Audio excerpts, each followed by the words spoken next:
साथियों नमस्कार। दो तीन चीज़ें हैं जिसको इस वीडियो के माध्यम से मैं आपको सूचित करूंगा और जानकारी दूंगा कि क्या क्या समस्याएं आ रही हैं और क्या क्या दिक्कत है। जो नए भर्ती के लिए जो उन लोगों ने फार्म भरा है उनके पास फ़ोन आएगा, मैसेज आएगा, ईमेल आएगा और इंटरव्यू में उनको कैसे जाना है और क्या चीज़ वहाँ पे पूछताछ की जाएगी, इन सब तमाम चीज़ों के बारे में चर्चा करेंगे वीडियो के माध्यम से। मृतक आश्रितों के बारे में भी थोड़ी सी चर्चा करेंगे कि कम से कम कुछ ऐसा करें जिससे प्रबंधन और प्रशासन जो है कम से कम उनकी बात को सुने और उनकी मांगों को जल्दी से जल्द पूरा करने का प्रयास करें।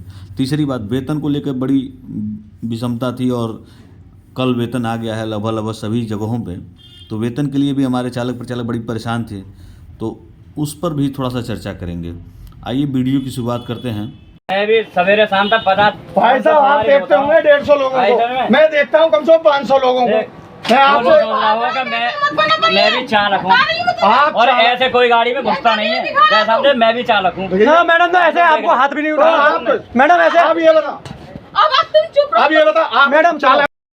जैसा कि आप वीडियो में देख रहे हैं कि दो व्यक्ति हैं, एक महिला और एक पुरुष, और एक परिचालक जो है उनसे कुछ बातचीत हो रही, एक तरह से मतलब बहस हो रही है कि तुम यहाँ क्यों, क्या कर रहे हो, क्या चीज़ें कर रहे हो। इसको मैंने फेसबुक पे डाला हुआ है पूरा वीडियो, क्योंकि यूट्यूब पे अलाउ नहीं करता है कि इस तरह के वीडियो को डालें जिसमें झगड़ा बवाल या इस तरह की कोई बातें हों जिसमें मतलब ये अलाउ नहीं करता है, तुरंत उसको बैन कर देगा। तो एक महिला है जो बैग उठाकर आप देख रहे होंगे इस वीडियो में जो चल रहा है, इनका कहना है कि परिचालक द्वारा कि मैं रेस्ट करूंगा, आराम करूंगा, मैं काफ़ी दूर से गाड़ी चला कर आ रहा हूं, और इनका कहना कि भाई लेकर गाड़ी चलो, हमको घर पहुंचाना है। ये तमाम अपनी समस्याओं को लेके तमाम लोग भी हैं वहाँ पे, और उसी के माध्यम से कहीं फ़ोन से बातचीत की गई और फिर पुलिस आई और फिर आपस में बहुत लंबे चौड़े बहस हुए हैं, पेपर कटिंग हुई, पेपरबाजी हुई, तमाम अखबार में भी निकला और कुछ कार्रवाई होने की भी संभावना थी। तमाम हमको लग रहा कि दोनों चालक परिचालक अपनी बातों को लेके ARM महोदय तक भी गए, एप्लीकेशन वगैरह दिए हैं, तो उसको भी मैं दिखा दूंगा। तो ये सब चीज़ें क्यों हो रही हैं और क्या कारण है, कहीं ना कहीं हमारे चालक परिचालकों में भी थोड़ी बहुत कमियां हैं। आप अगर गाड़ी स्टेशन पे लेकर खड़ा करेंगे दिन में, तो जाहिर सी बात है हर आदमी आएगा तो भड़काएगा, जिसको जल्दी होगा वो जाना चाहता है, बस पकड़ना चाहता है। या तो आप गाड़ी कहीं किनारे कर दीजिए जहाँ पे बस अड्डे से काफ़ी दूरी हो, थोड़ा सा 150 किलोमीटर की दूरी हो, जिससे कि आदमी किनारे रहेगा तो कोई आपको डिस्टर्ब नहीं कर पाएगा। आखिर वहाँ उतनी पब्लिक खड़ी है और हो सकता है कि कुछ लोगों की ज़रूरी काम हो, आपको आप भी गाड़ी चला के आना, बहुत मेहनत का काम कर रहे हैं, तो अपनी बातों को रखेंगे आप और कैसे सही तरीके से बात करिए। देखिए आपस में तालमेल इन लोगों का सही नहीं है। जो बॉडी लैंग्वेज है जो दिखा रहा है कि झगड़ा कर रहे हैं कि क्या कर रहे हैं, बहसबाजी कर रहे हैं, और उसी में पुलिस भी आई और इसको जबकि न्यूज़ चैनल के माध्यम से भी जो है देखा गया है और दिखाया जा रहा है कि मतलब ऐसे ऐसी घटनाएं घटी हैं।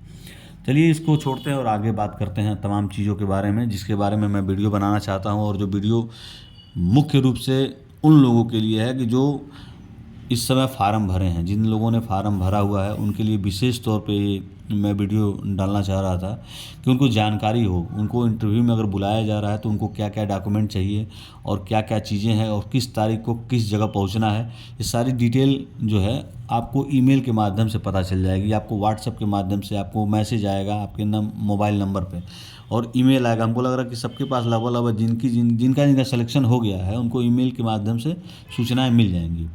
लेकिन कुछ लोग हैं जो अभी समझ नहीं पा रहे हैं। कई लोग कह रहे हैं कि हमारा 70% है, हम हाई स्कूल इंटर और SSC किए हैं, हमारा अभी तक नहीं आया भैया। जिसका 65% है, 66% है और कम है, उसका आ गया, मेरा 72% है और मेरा नहीं आया। तो मैं उनको बता देना चाहता हूँ कि इस समय जो भी फार्म भरे जा रहे हैं उसमें क्राइटेरिया किया गया है ABCD 4 भागों में बांटा गया है। अगर 1000 लोगों ने फार्म भरा है, जिसे एक अनुमान लगाया जा रहा है, 10,000 की संख्या आप लगा सकते हैं कि 1000 लोगों ने फार्म भरा हुआ है, तो वो क्या कर रहे हैं 250, 250, 250, 250 यानी कि 4 भागों में उसको बांट दिए। उसके बाद क्या किया कि एक बटन जो है कोई दबा दिए कि A बटन से या B बटन से या C बटन से कोई भी दबा देंगे तो उसमें जितने A वाले आ जाएंगे, मतलब A में कोई ज़रूरी नहीं कि अल्फ़ाबेट A के हिसाब से, उसमें अवनीश, सुरेश, महेश, रमेश सब लोग आ सकते हैं, तमाम लोग आ सकते हैं, और उसके माध्यम से फिर उनका चयन किया जाएगा, उनको मिल जा रहा है। तो उसमें नंबर वाइज यानी परसेंटेज का बहुत मतलब नहीं है, रेंडम जो है निकाल दे रहे हैं किसी की भी लिस्ट को और उनको बुला रहे हैं, उनको मैसेज कर रहे हैं। देखिए अभी 2 तारीख को बुलाया गया था, फिर आज 4 तारीख को बुलाया गया। 9 बजे से 1 बजे के बीच में इंटरव्यू होगा और वो कहाँ होगा? सरस्वती शिशु मंदिर inter college, Agra road, near रेती हॉस्पिटल, ठीक ना।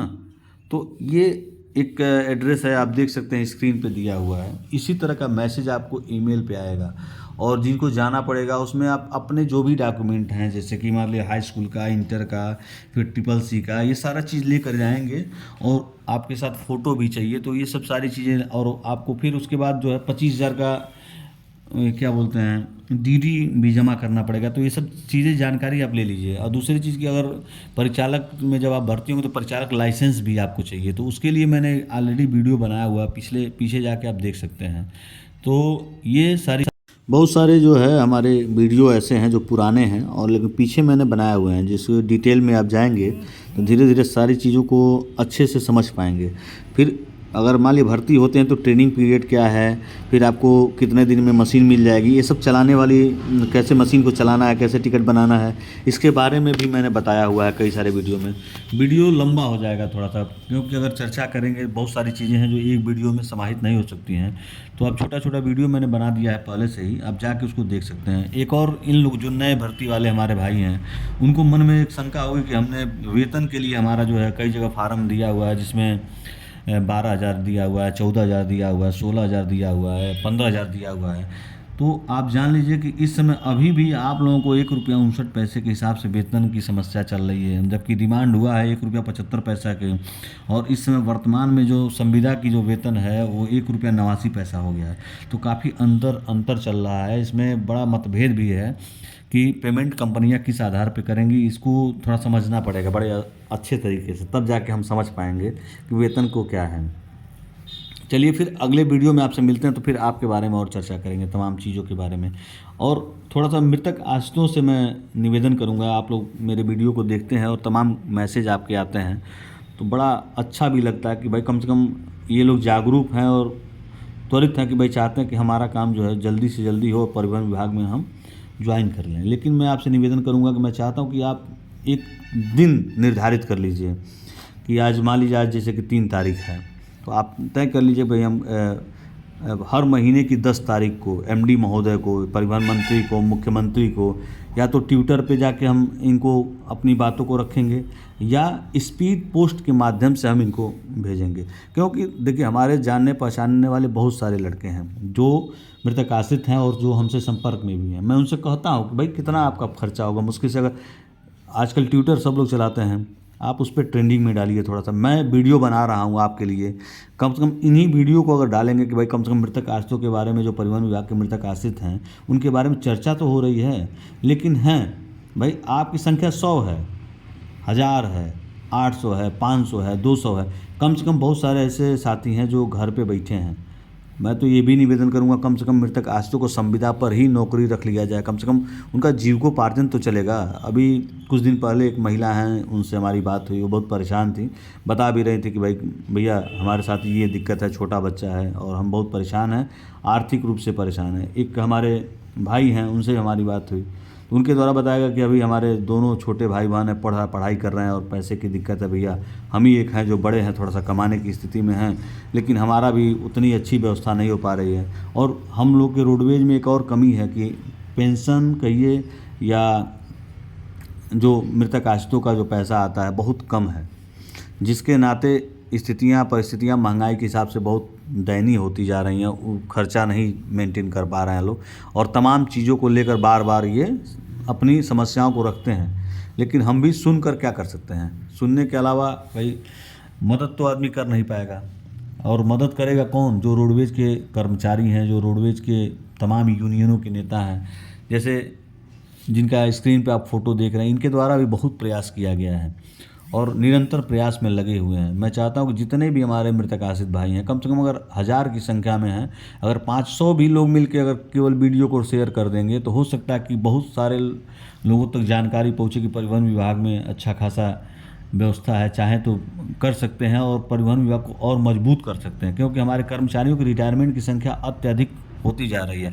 हर साल, हर महीने कहिए तो 2, 4, 10, 5, मतलब साल भर में कम से कम 100-150 लोग तो रिटायर हो ही रहे हैं। आज संख्या कितनी कम हो गई है परिवहन विभाग में रेगुलर कर्मचारियों की, लेकिन उसके बाद भी संगठन केवल चंदा कटाने में लगा हुआ है। जितने भी हमारे संगठन हैं केवल चंदा कटाते हैं, चंदा कटाने के बाद कुछ नहीं करते हैं।